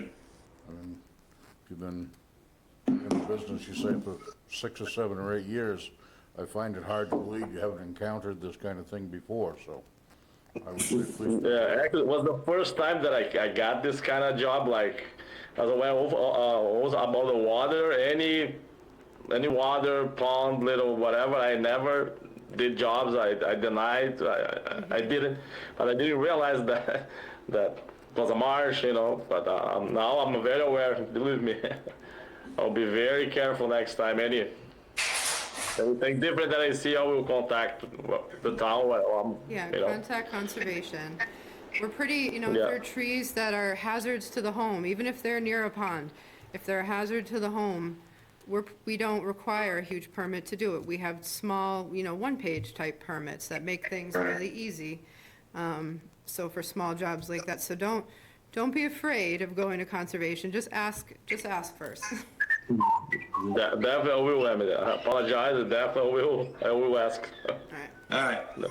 Thank you, Amy. So I have Thank you. one question here. You mentioned that potentially there's something that the state would define as a river Yes. at the bottom of the bank. And how is that gonna be determined, one or another? That'll be something that Mr. O'Reilly will, So when he does existing condition site plan, if there's a riverfront area, he's got to map it, so they will have to survey that. and if that's the case, it's likely that the whole property is within those. It is likely, so when you look at the state map, there is a solid blue line, not where the clearing is, more towards the marsh, basically at the edge of the tree line, between the tree line and the marsh. There's a channel supposedly there, so that the state is saying qualifies by definition as a river under the Rivers Act. I will make sure that's in my email to you, Mr. Peterson, and that Mr. O'Reilly recognizes that and takes that into account.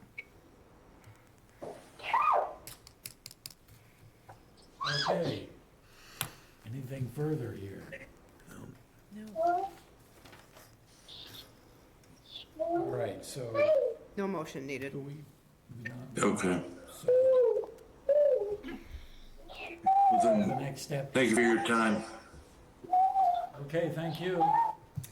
Thank you. Let me deal with them, and you'll be seeing an after-the-fact notice of intent, hopefully sometime in December, if not beginning of the year, depending on timing. Where is this 277 Great Western Road? I'm gonna go take a look at it myself. Across from Thatcher's, before Springtide Lane. Okay. If you're heading from here, Yep. before Springtide. Okay, Rodrigo, you're all set for tonight. Thank you. Okay. Thank you. Bye-bye. It might be just the internet. No, I think he has a small child. Yeah. Correct.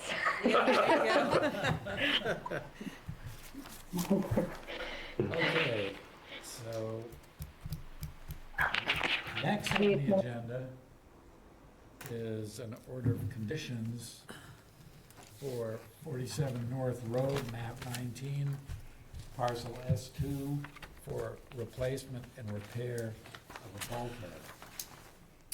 These are on your desk because they didn't get done till today, so I didn't think you'd probably have time to look at Dropbox. I made sure to put that there's to be a construction supervisor on site for this project every day, to make sure things go on according to plan.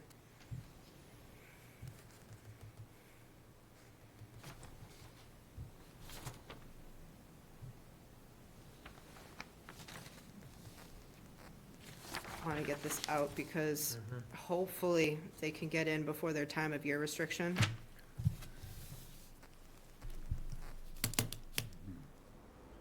I'll make that point when I contact them and say it's ready, but that,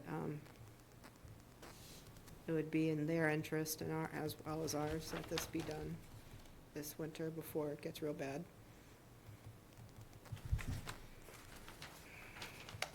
Are we gonna have a winter this year? Might be delayed. I think it's gonna be like January through May, the rate we're going. Yeah. Any comments on this one? No, it looks good to me. Any comments? Good.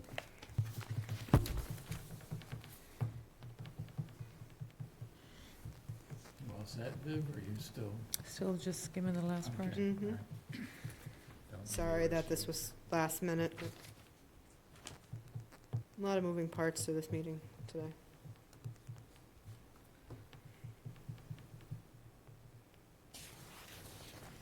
Okay. Anyone wanna make a motion?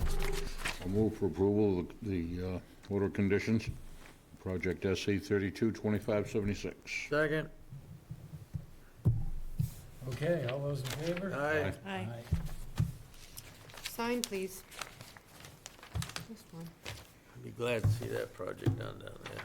That's a mess. Well, we've done our part. That's right. The rest is up to them. Okay.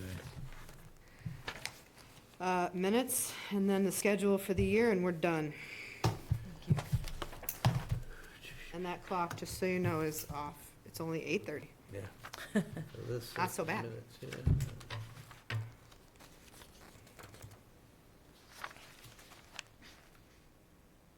Matt, do you know how we fix that? Is that something Jamie does? I've tried to fix it before, but like the problem is that like all three of these clocks, Yeah. are like what it's like to time it by the second is hard, so like I've done it before, but I Gotcha. can't do it again, I can try it again. Yeah, Just curious. that's fine.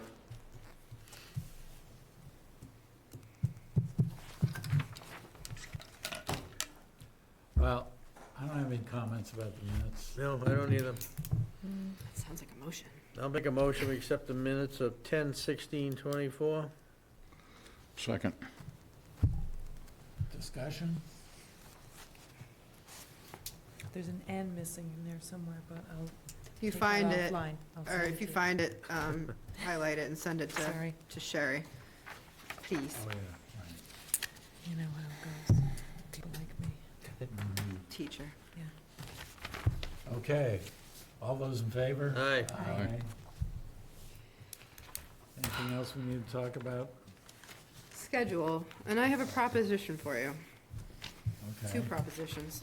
First, I mentioned in my site summaries, so we're scheduled to meet January 2nd.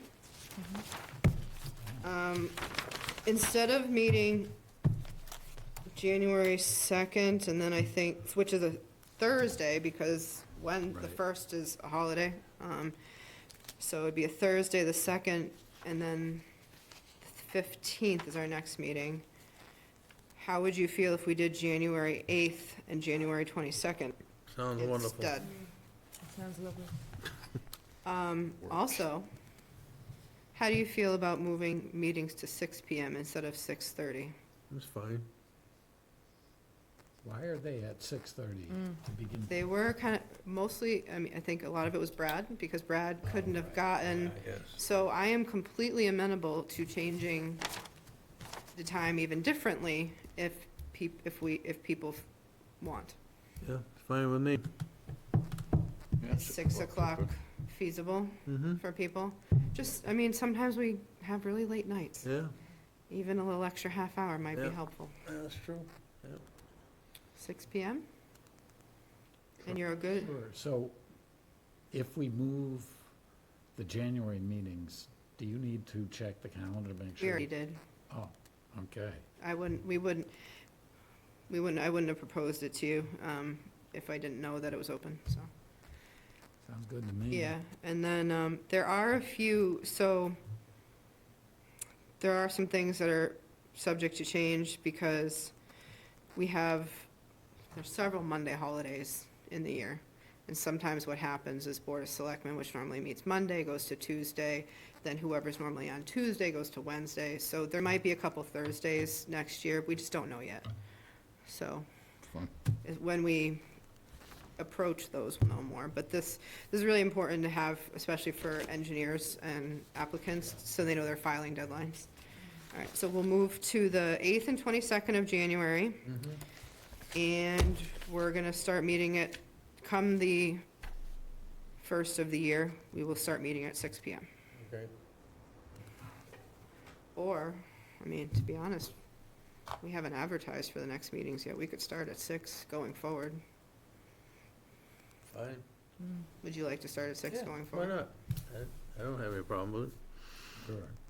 Yeah, especially for during the dark ages. it. Yeah, Right. really.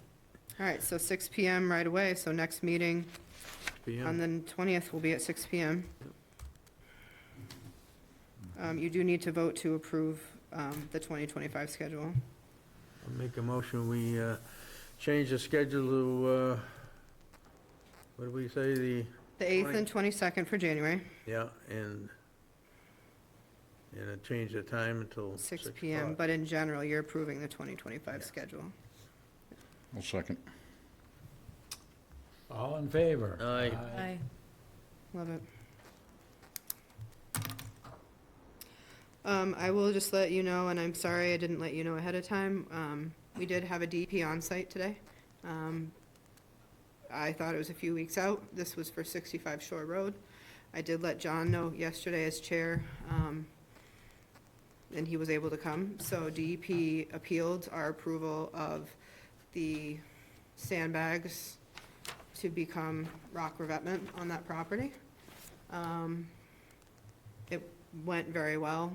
The meeting, I think, today was kind of a fact-finding mission, because I agree with DEP that according to how the rules are written, it is a dune, you shouldn't do a hard structure, but in this particular case, as we talked about, you're replacing a coastal engineered structure that's less than ideal and good for this ecosystem with something slightly better. So it was my mistake. I really thought it was like 2 weeks from now, and then yesterday I looked at the schedule and was like, oh my goodness, it's today, or tomorrow. So in the future, I'll make sure more of you are aware, but we did have, John was able to come. So, I could have gone. I said no. He told me this morning, and I was like, I don't know anything about this, so But I probably you should would, be involved in it anyway, right? because he's Yeah, using your yeah, access, yeah, yeah, okay. no, That's yeah. good. But going forward, I apologize, I lost track of time. so, but generally, for those kinds of meetings, do we have a quorum issue with Site visits are no longer considered meetings under open meeting law, so, so no, right, we do that all the time. That's right, an- okay. a news to me recently. So, going forward, we will. What constitutes a site visit? Not this. Showing up. I think like what we do, like what we did yesterday, going out to learn, see the sites so we can make educated decisions.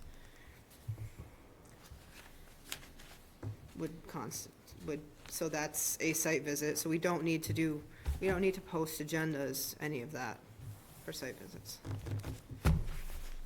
Or do minutes. Okay. But anyways, we'll let you know how that all shakes out.